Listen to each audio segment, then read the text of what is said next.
gracias por estar con nosotros. Muy buenos días. Muy buenos días, con muchísimo gusto. Y la introducción que has hecho del tema muestra una situación en extremo de gravedad y que en algún momento la Comisión Nacional de los Derechos Humanos hizo una investigación de un caso en particular de lo que ocurrió en Ajalpan, Puebla, en donde dos jóvenes que su trabajo consistía en levantamiento de encuestas fueron señalados. Muy sonado caso. Sí, que como presuntos robachicos. Y motivó, intervino las autoridades, pero no pudieron evitar que fueran linchados.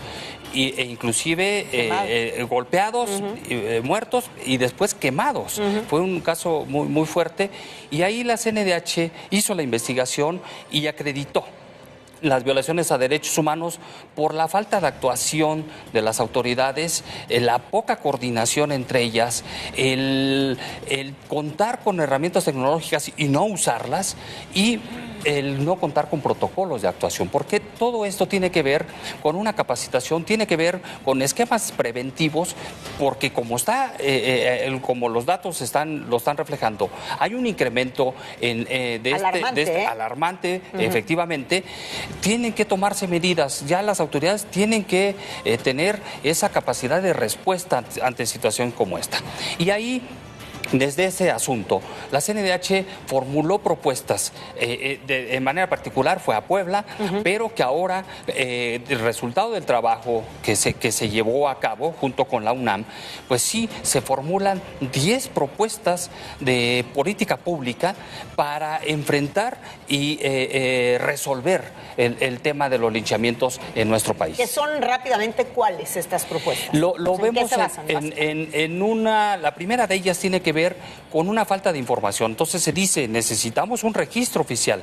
Todo este trabajo que hizo la CNDH en el informe que ayer se presentó, se hizo por la propia institución, porque no contamos con datos, información específica. Por parte de las fiscalías. Por parte de las autoridades. Y esto hace que, si estamos enfrentando esa situación, pues necesariamente tenemos que partir con información que sea la adecuada, por zona, cómo ocurrió, qué lo detonó, si se abrieron carpetas de investigación, cuál fue el resultado de las carpetas de investigación para tener el diagnóstico más certero. Aquí lo que es muy importante, y por ejemplo, no sé, pienso en estados como el Estado de México, que es de los estados que más reporta este tipo de incidentes.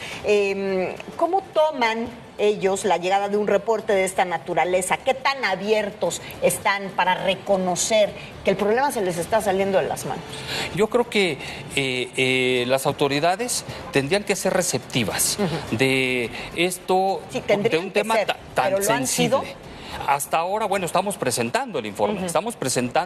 El informe, es lo que ocurre en todo el país, y se están mandando este informe a las diferentes instancias que tienen que ver con el atender esta problemática. Claro. Lo que son el Secretariado Ejecutivo del Sistema Nacional de Seguridad Pública, la Secretaría de Seguridad y Protección Ciudadana, el Congreso de la Unión para efecto del análisis legislativo, porque hay un fenómeno también que hay que decirlo, que no tenemos una caracterización, no está previsto en la legislación, y eso hace que cuando se enfrentan el Ministerio Público, cómo lo clasifica, y eso le da debilidad a la investigación.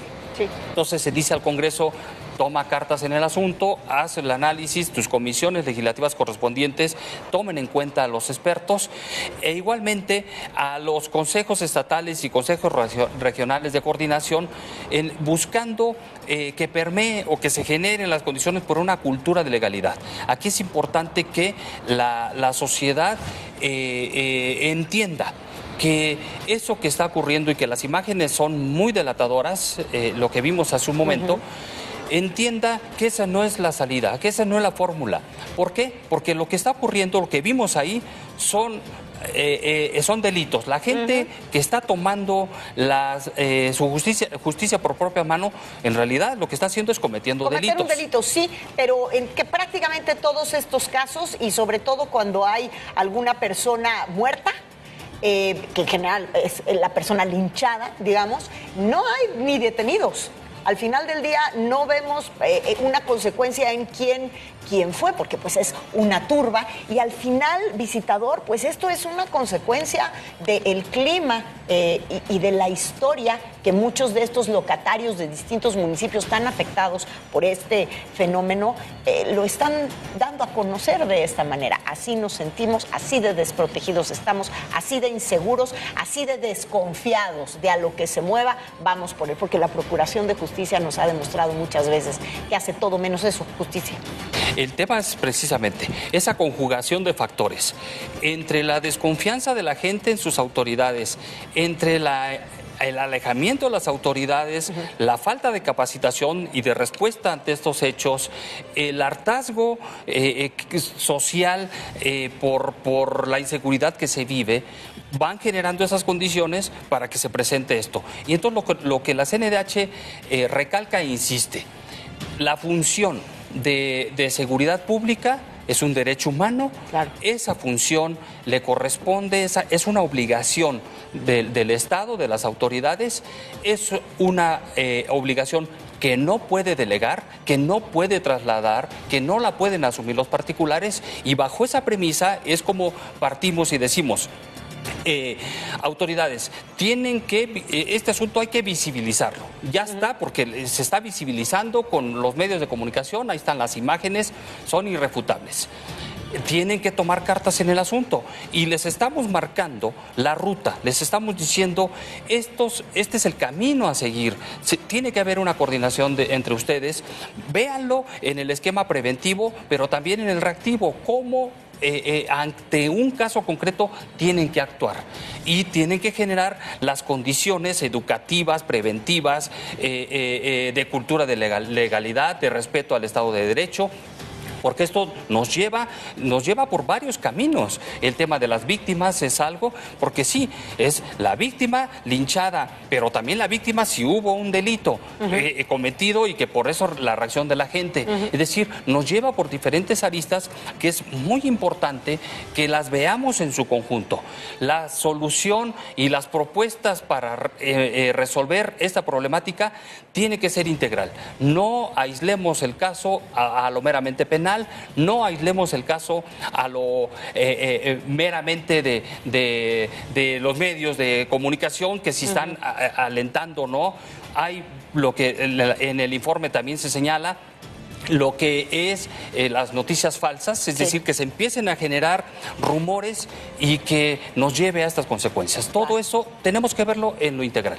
Pues es muy importante este diagnóstico que ustedes hacen junto con la UNAM, la Comisión Nacional de Derechos Humanos junto con la UNAM, presentan este reporte, este diagnóstico, y por lo que entiendo, pues el objetivo muy necesario, más que necesario yo diría urgente, es subirlo, como usted bien menciona, a la agenda del Poder Legislativo en este país. Hay que hacer algo por esto urgente. Además, yo le agradezco muchísimo que haya aceptado esta invitación. Al contrario, con muchísimo gusto. Gracias. Muchas